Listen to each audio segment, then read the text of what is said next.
Bueno, ¿sabéis qué tenemos aquí hoy?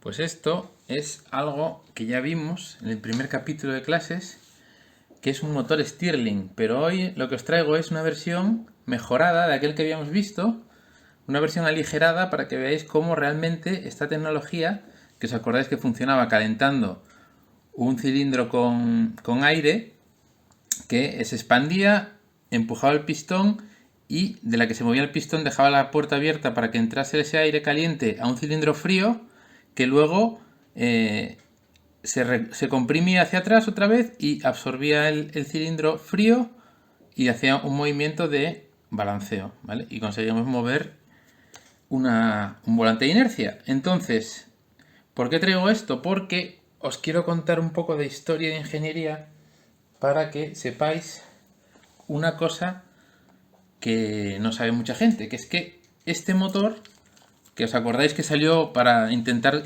mejorar la tecnología de la máquina de vapor, para que fuera más segura, más silenciosa, más fácil de utilizar, pero que no tuvo éxito. No tuvo éxito en el siglo XIX. Solo se usó para algunas cosas puntuales, pero resulta que en 1976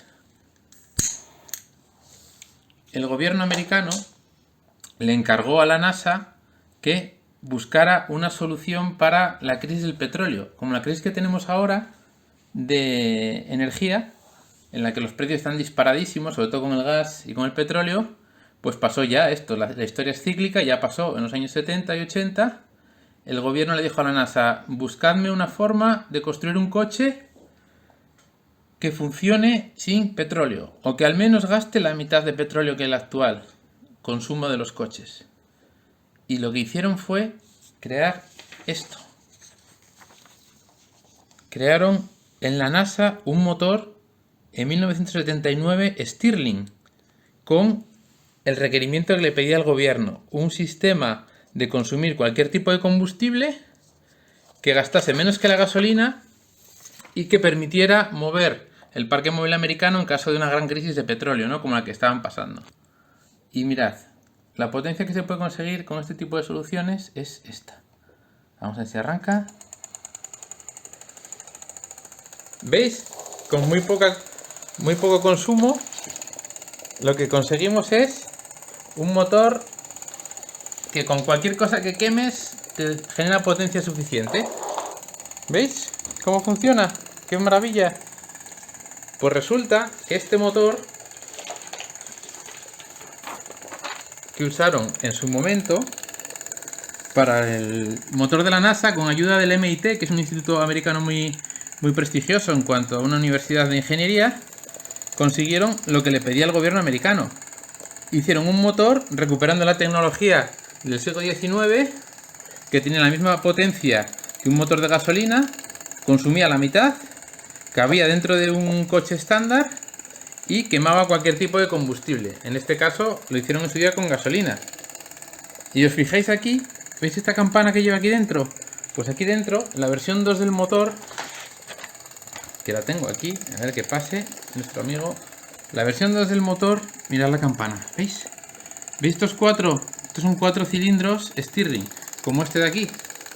¿Ves? Esa cápsula metálica es la cápsula caliente del cilindro.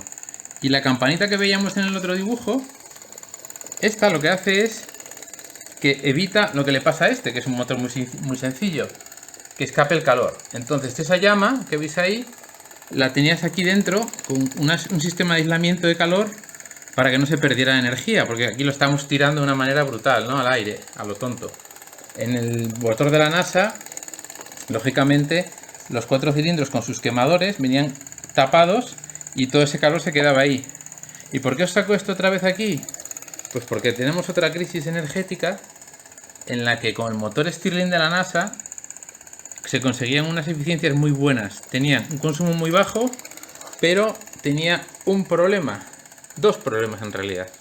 El primero, que las aceleraciones, cuando tú pides el acelerador para funcionar, las aceleraciones eran muy lentas. Eran el doble de lentas que un motor de gasolina.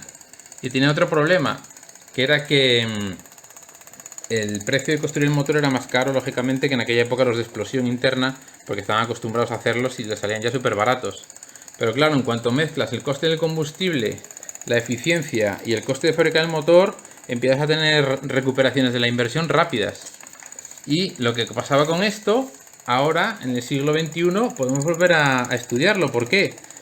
Porque lo que decíamos, al motor le da igual quemar una cosa que otra. Él solo necesita que aquí dentro, en esta cápsula, haya fuego y haya calor. Entonces, puedo hacer un motor Stirling como el de la NASA, y en lugar de quemar gasolina, podemos quemar hidrógeno.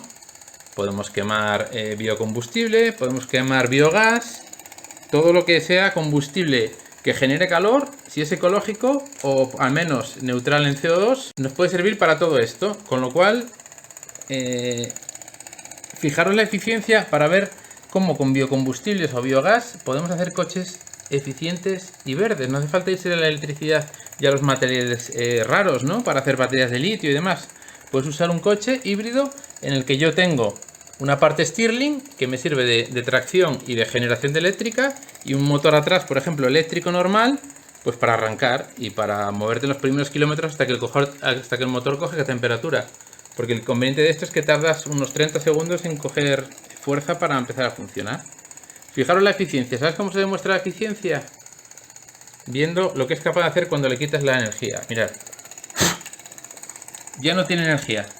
¿Cuántos motores conocéis que cuando dejas de acelerar todavía sigan funcionando? Este sigue. ¿Ves? Mientras se mantenga el calor en la cápsula caliente, todavía funciona a vela prácticamente. ¿Os fijáis cuántas vueltas ha dado después de quitar la energía todavía? Una locura, la eficiencia de este motor. Así que ya veis, otra cosita más. La NASA no solo hace cohetes, sino que cuando le encargan proyectos estratégicos para Estados Unidos, como tiene muy buenos ingenieros, es capaz de estudiar otro tipo de soluciones para crisis o para emergencias. Entonces el motor Stirling, que ahora todavía se utiliza en submarinos, por ejemplo, suecos, porque es muy silencioso y muy eficiente, nos puede dar también una opción de futuro. No tenemos por qué ir todos a hacer coches eléctricos con baterías. Podemos hacer híbridos que sean de combustión, de hidrógeno, por ejemplo, mezclados con generadores eléctricos y con motores eléctricos. Aquí en la ingeniería puedes combinar muchas tecnologías y muchos inventos para sacarte la solución más rentable precio-calidad. Así que nada, ya sabéis, otra cosita más. Nunca estuvimos del todo lejos de tener un motor en nuestro coche que fuera Stirling, Esto es una curiosidad que muy poca gente sabe. Así que ya veis, estuvieron estudiándolo desde 1979 hasta 1986, que fue la última versión de motor que sacaron, ya muy optimizado, mucho más barato y ligero. Pero claro, luego bajó el precio del petróleo y dijeron, bueno, ya para qué vamos a andar con esto si ya vuelve a estar el precio del petróleo en niveles normales. Pues mira, siglo XXI otra vez tenemos el mismo circo, con el gas y con el petróleo. Así que igual los ingenieros deberían empezar a pensar en soluciones que no comprometan el recurso energético de un país en base a los caprichos de otros. Así que lo mejor es ser autosuficientes, no depender de nadie. Y con la ingeniería se puede hacer. Así que nada, otra cosita más. Venga, adiós.